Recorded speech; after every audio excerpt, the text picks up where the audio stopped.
जय श्री राम। विष्णु पुराण की जय। 13वां अध्याय। राजा वेन और पृथु का चरित्र। श्री पराशर जी बोले, हे मैत्रेय, ध्रुव से उसकी पत्नी ने सृष्टि और भव्य को उत्पन्न किया और भव्य से शंभु का जन्म हुआ। तथा सृष्टि के द्वारा उसकी पत्नी सुछाया ने रिपु, रिपुंजय, विप्र, व्रकल और व्रक तेजा नामक 5 निष्पाप पुत्र उत्पन्न किए। उनमें से रिपु के द्वारा बृहति के गर्भ से महातेजस्वी चक्षु का जन्म हुआ। चक्षु ने अपनी भार्या पुष्करणी से, जो वरुण कुल में उत्पन्न और महात्मा वीना प्रजापति की पुत्री थी, मनु को उत्पन्न किया। तपस्वियों में श्रेष्ठ मनु ने विराज प्रजापति की पुत्री नडवला के गर्भ में 10 महातेजस्वी पुत्र उत्पन्न हुए। नडवला से कुरुपुरु, शतध्रुत, तपस्वी, सत्यवान, शुचि, अग्निहोत्र, अत्रिरात्र तथा 9वां सुध्रुम और 10वां अभिमन्यु, इन महातेजस्वी पुत्रों का जन्म हुआ। कुरु के द्वारा उसकी पत्नी अग्रय जी ने अंग, सुमना, ख्याति, क्रतु, अंगिरा और शिवी, इन 6 परम तेजस्वी पुत्रों को उत्पन्न किया। अंग से सुनीता का केवेन नामक पुत्र उत्पन्न हुआ। ऋषियों ने उसके दाहिने हाथ का संतान के लिए मंथन किया था। हे महामुने, वैन के हाथ का मंथन करने पर उससे वैन्य नामक महीपाल उत्पन्न हुए, जो पृथु नाम से विख्यात हैं और जिन्होंने प्रजा के हित के लिए पूर्व काल में पृथ्वी को दुहा था। श्री मैत्रेय जी बोले, हे मुनि श्रेष्ठ, परम ऋषियों ने वैन के हाथ को क्यों मथा, जिससे महापराक्रमी पृथु का जन्म हुआ। श्री पराशर जी बोले, हे मुने, मृत्यु की सुनीता नाम वाली जो प्रथम पुत्री थी, वह अंग को पत्नी रूप से दी गई थी, उसी से वैन का जन्म हुआ। हे मैत्रेय, वह मृत्यु की कन्या का पुत्र अपने मातामहा के दोष से स्वभाव से ही दुष्ट प्रकृति हुआ। उस वैन का जिस समय महर्षियों द्वारा राजपद पर अभिषेक हुआ, उसी समय उस पृथ्वी पति ने संसार भर में यह घोषणा कर दी कि भगवान यज्ञ पुरुष मैं ही हूँ, इसमें अतिरिक्त यज्ञ का भोक्ता और स्वामी हो ही कौन सकता है।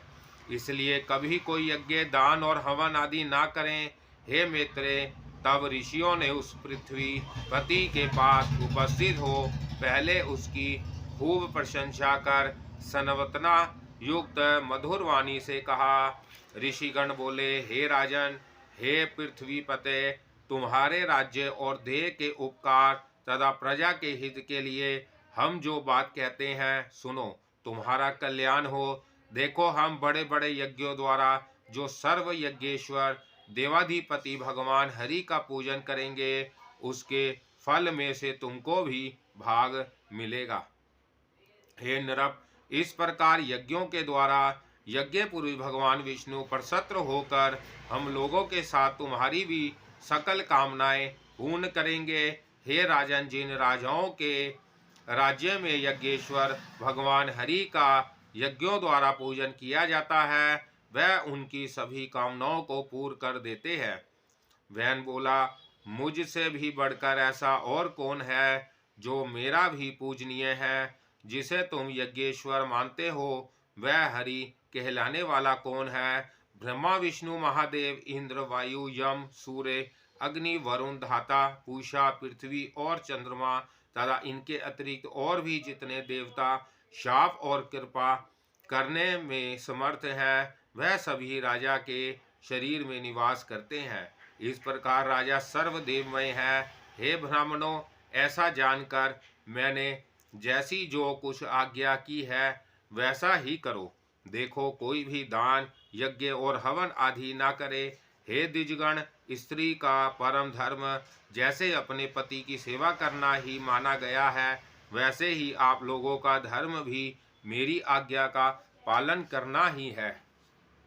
ऋषिगण बोले, महाराज आप ऐसी आज्ञा दीजिए जिससे धर्म का क्षय ना हो। देखिए, यह सारा जगत है हवि का ही परिणाम है। श्री पराशर जी बोले, महर्षियों के इस प्रकार बारंबार समझाने और कहने सुनने पर भी जब वे ने ऐसी आज्ञा नहीं दी तो वह अत्यंत क्रूर और अमर्ष युक्त होकर आपस में कहने लगे, इस पापी को मारो मारो, जो अनादि और अनंत यज्ञ पुरुष प्रभु विष्णु की निंदा करता है, वह अनाचारी किसी प्रकार पृथ्वीपति होने के योग्य नहीं है।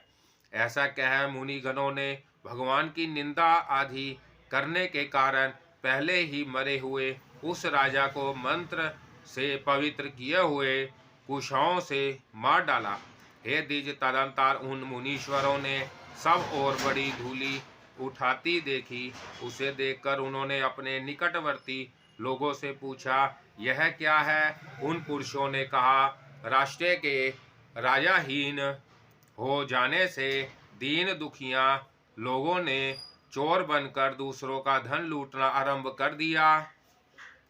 हे मुनिवरों, उन तीव्र वेग वाले परधनहारी चोरों के उत्पात से ही यह बड़ी भारी धूली उड़ती दिख रही है। तब उन सब मुनीश्वरों ने आपस में सलाह कर उस पुत्रहीन राजा की जंगा का पुत्र के लिए यत्नपूर्वक मंथन किया।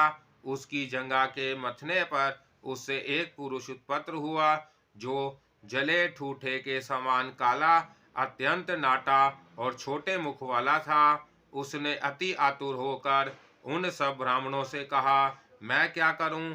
उन्होंने कहा, निषिद्ध। अतः वह निषाद कहलाया। इसलिए हे मुनि शार्दुल, उससे उत्पन्न हुए लोग विंध्याचल निवासी पाप परायण निषाद गण हुए। उस निषाद रूप द्वार से राजा वैन का संपूर्ण पाप निकल गया। अतः निषाद गण वेन के पापों का नाश करने वाले हुए। फिर उन ब्राह्मणों ने उसके दाएं हाथ का मंथन किया। उसका मंथन करने से परम प्रतापी वैन सुवर्ण प्रथु प्रकट हुए, जो अपने शरीर से प्रज्वलित अग्नि के समान दैत्यमान थे। इसी समय आज गव नामक आध शिव धनुष और दिव्य बाण तथा कवच आकाश से गिरे। उनके उत्पन्न होने से सभी जीवों को अति आनंद हुआ और केवल सतपुत्र के ही जन्म लेने से वैन भी स्वर्गलोक को चला गया। इस प्रकार महात्मा पुत्र के कारण ही उसकी पुम अर्थात नरक से रक्षा हुई। महाराज पृथु के अभिषेक के लिए सभी समुद्र और नदियां सब प्रकार के रत्न और जल लेकर उपस्थित हुए।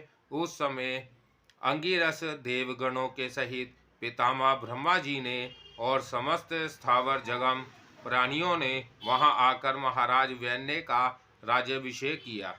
उनके दाहिने हाथ में चक्र का चिन्ह देखकर उन्हें विष्णु का अंश जान पितामह ब्रह्मा जी को परम आनंद हुआ। यह विष्णु भगवान के चक्र का चिन्ह सभी चक्रवर्ती राजाओं के हाथ में हुआ करता है। उनका प्रभाव कभी देवताओं से भी कुंठित नहीं होता। इस प्रकार महातेजस्वी और परम प्रतापी वैन पुत्र धर्म कुशल महानुभावों द्वारा विधि पूर्वक अति महान राज राजेश्वर पद अभिषिक्त हुए। जिस प्रजा को पिता ने अपरक्त किया था उसी को उन्होंने अनुरजित किया, इसलिए अनुरंजन करने से उनका नाम राजा हुआ। जब वह समुद्र में चलते थे तो जल बहने से रुक जाता था, पर्वत उन्हें मार्ग देते थे और उनकी ध्वजा कभी भंग नहीं हुई। पृथ्वी बिना जोते बोए धान्य पकाने वाली थी, केवल चिंतन मात्र से ही अत्र सिद्ध हो जाता था। गौएं कामधेनु रूपा थी और पत्ते पत्ते में मधु भरा रहता था। राजा पृथु ने उत्पन्न होते ही पितामह यज्ञ किया। उससे सोमाभिषेक के दिन सुति सोम से महामती सुति की उत्पत्ति हुई। उसी महायज्ञ में बुद्धिमान मगध का भी जन्म हुआ। तब मुनिवरों ने उन दोनों सूत और मगधों से कहा, तुम इन प्रतापवान वैन पुत्र महाराज पृथु की स्तुति करो। तुम्हारे योग्य यही कार्य है और राजा भी स्तुति के ही योग्य है। तब उन्होंने हाथ जोड़कर सब ब्राह्मणों से कहा, हे महाराज, तो आज ही उत्पन्न हुए हैं, हम इनके कोई कर्म तो जानते ही नहीं।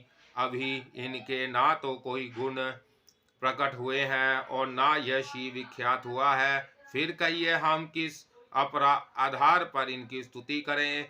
ऋषिगण बोले, हे महाबली चक्रवर्ती महाराज, भविष्य में जो जो कर्म करेंगे और इनके जो जो भावी गुण होंगे, उन्हीं से तुम इनका सत्वन करो। श्री पराशर जी बोले, यह सुनकर राजा को भी परम संतोष हुआ। उन्होंने सोचा, मनुष्य सद्गुणों के कारण ही प्रशंसा का पात्र होता है, अतः मुझको भी गुण उपार्जन करने चाहिए। इसलिए अब स्तुति के द्वारा ये जिन गुणों का वर्णन करेंगे, मैं भी सावधान पूर्वक वैसा ही करूँगा। यदि यहाँ पर ये कुछ त्याज्य अवगुणों को भी कहेंगे तो मैं उन्हें त्यागूंगा। इस प्रकार राजा ने अपने चित्त में निश्चय किया। तदंतर उन दोनों ने परम बुद्धिमान वेनन नंदन महाराज पृथु का उनके भावी कर्मों के आश्रय से सवर सहित भली प्रकार सत्वन किया। हे महाराज, सत्यवादी, दानशील, सत्यम, मर्यादा वाले, लज्जाशील, सुहृदय, क्षमाशील, पराक्रमी और दुष्टों का दमन करने वाले हैं। ये धर्मज्ञ, कृतज्ञ, दयावान, प्रियभाषी, माननीयों को मान देने वाले, यज्ञ परायण, ब्राह्मण्य, साधु समाज में सम्मानित और शत्रु तथा मित्र के साथ समान व्यवहार करने वाले हैं। इस प्रकार सूत और मगध के कहे हुए गुणों को उन्होंने अपने चित्त में धारण किया और उसी प्रकार के कार्य किए। तब उन पृथ्वीपति ने पृथ्वी का पालन करते हुए बड़ी बड़ी दक्षिणाओं वाले अनेकों महान यज्ञ किए। अराजकता के समय औषधियों के नष्ट हो जाने से भूख से व्याकुल हुई प्रजा पृथ्वीनाथ पृथु के पास आई और उनके पूछने पर प्रणाम करके उनसे अपने आने का कारण निवेदन किया। प्रजा ने कहा, हे प्रजापति नरपश्रेष्ठ, अराजकता के समय पृथ्वी ने समस्त औषधियाँ अपने में लीन कर ली हैं, अतः आपकी संपूर्ण प्रजाशीन हो रही है। विधाता ने आपको हमारा जीवनदायक प्रजापति बनाया है, अतः क्षुधा रूप महारोग से पीड़ित हम प्रजाजनों को आप जीवन रूप औषधियाँ दीजिए। श्री पराशर जी बोले, यह सुनकर महाराज पृथु अपना आज गव नामक दिव्य धनुष और दिव्य बाण लेकर अत्यंत क्रोधपूर्वक पृथ्वी के पीछे दौड़े। तब भय से अत्यंत व्याकुल हुई पृथ्वी गौ का रूप धारण कर भागी और ब्रह्मा लोक आदि सभी लोकों में गई।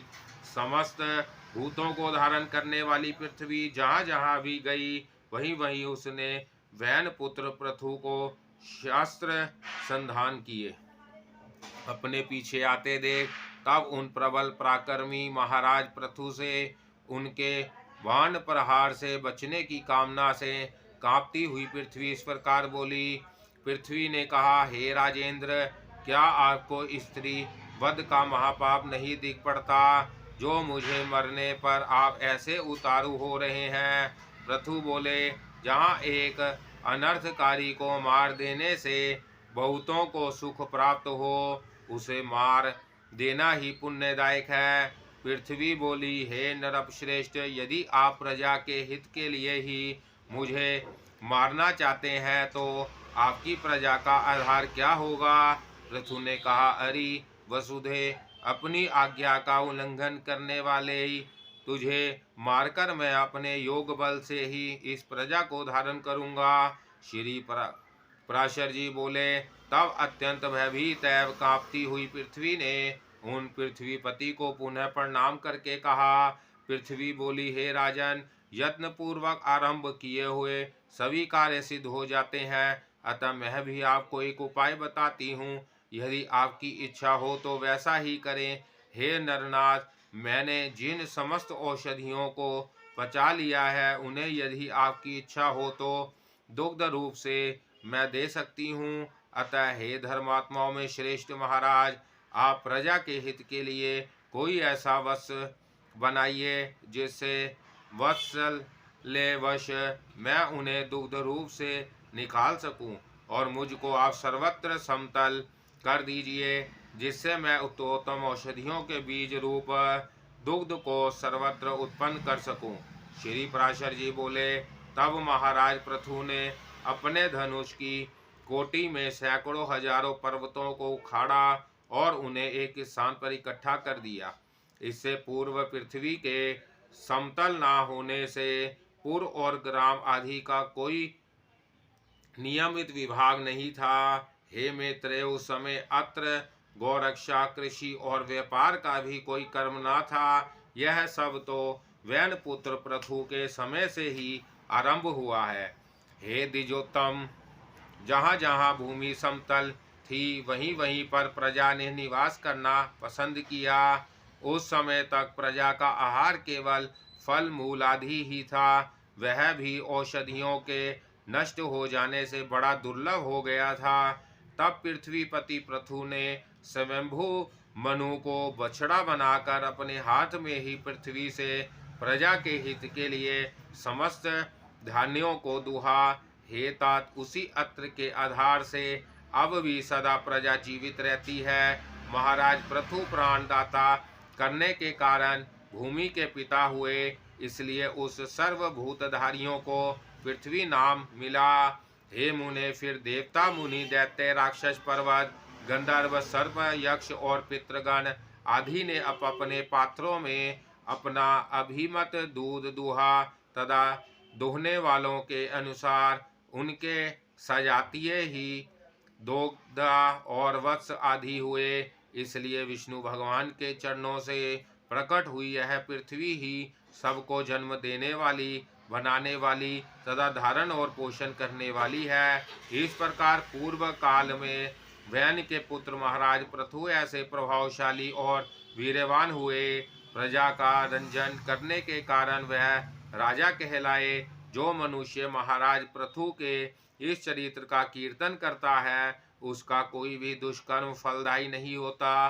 पृथु का यह अत्युत्तम जन्म वृतांत और उनका प्रभाव अपने सुनने वाले पुरुषों के दुख स्वप्नों को सर्वदा शांत कर देता है। जय श्री राम। विष्णु पुराण की जय। 14वां अध्याय। प्राचीन ब्रही का जन्म और प्रचेताओं का भगवद आराधन। श्री पराशर जी बोले, हे मैत्रेय, पृथु के अंतर्दान और वादी नामक दो धर्मज्ञ पुत्र हुए। उनमें से अंतर्धान से उसकी पत्नी शिखंडी ने हविधारण को उत्पन्न किया और हविधारण से अग्निकुलीना धीषणा ने प्राचीन ब्रही, शुक्र, गय, कृष्णा, व्रज और अजीन ये 6 पुत्र उत्पन्न किए। हे महाभाग, हविधारण ने उत्पन्न हुए भगवान प्राचीन ब्रही एक महान प्रजापति थे, जिन्होंने यज्ञ के द्वारा अपनी प्रजा की बहुत वृद्धि की। हे मुने, उनके समय में प्राचीनाग्र कुश समस्त पृथ्वी में फैले हुए थे, इसलिए वह महाबली प्राचीन ब्रही नाम से विख्यात हुए। हे महामते, उन महीपति ने महान तपस्या के अनंतर समुद्र की पुत्री सवर्णा से विवाह किया। उस समुद्र कन्या सवर्णा के प्राचीन ब्रही से 10 पुत्र हुए।